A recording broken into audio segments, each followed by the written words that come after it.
The word for lies is pseudo-logos, literally translated false words. False words.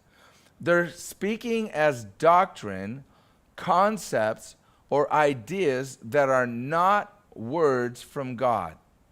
They are words from themselves. They might even be the words from a vision or the words from what they would call a prophecy. But it's not a word from God. It's a word from their own soul. It's a word from themselves. That word hypocrisy means pretending to have qualities or beliefs that you do not really have. And so those who speak lies and hypocrisy often use exaggeration to add to events to give the appearance that they're more spiritual than they really are. You know, I was walking down the street and all of a sudden, you know, the heavens opened up and the whole, you know, the clouds turned purple, and I thought royalty, and I looked down and there was a person there who was in need, and I laid hands on them and they started speaking in tongues, and boom, and they were healed, and it was glorious. But when you were actually there, if you were on the sideline, the guy just went up and handed the guy a $5 bill and said, hey, be blessed, you know, go buy yourself some food. But he turned it into something that it wasn't there. You know, that's lying in hypocrisy.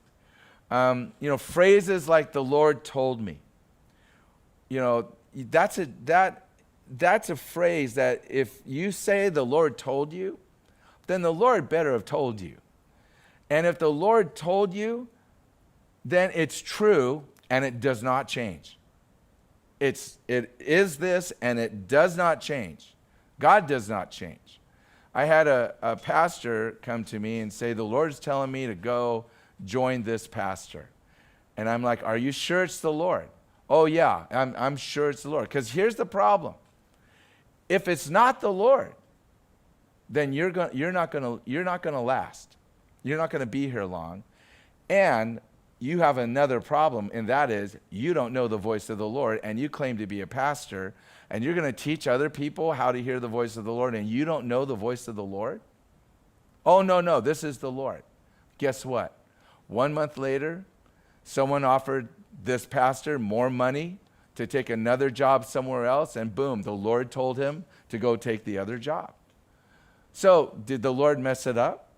Did the Lord not know that this other opportunity was going to come to give him more money? Could not the Lord have told him to hold out for 30 days? Did the Lord make a mistake? Or did this guy not know what the voice of the Lord was? You see, when you say the Lord told me, it's not going to change. It's going to be the same. And one of the things I've noticed in my life is that God hasn't told me very many things, but the things that he has told me have always come to pass. And they have been things that have guided my life, my entire walk with the Lord. Back in I think the second year of our marriage, a guy by the name of Larry Randolph prayed over my wife and I and gave a prophecy.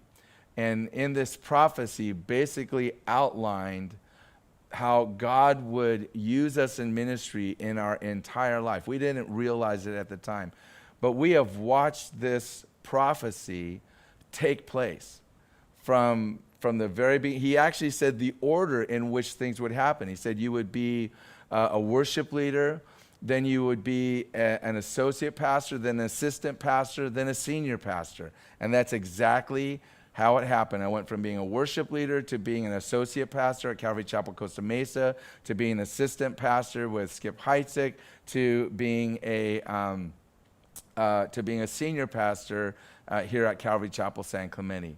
And we've watched this happen over our lifetime. That's how God speaks. God's not changing. God doesn't have a new agenda for every single year. He's got the same thing for your life. Just like when we looked at Abraham, Isaac, and Jacob. He told them all the same thing. I'm going to give you land, and here's the blessings and the curses. Told them all the same thing all the way through. It never changed over generations. He didn't say, okay, Abraham, here's the word for the day. You know, and I've even seen guys that the Lord's told me that I'm to give a new prophecy every month. It's like, no, the Lord did not tell you that. Sorry. He's not changing his mind that often. Doesn't do that. What he does is he speaks a sure word of prophecy, and you can build your life on that word. It doesn't change. Just like the word of God doesn't change. It stands forever.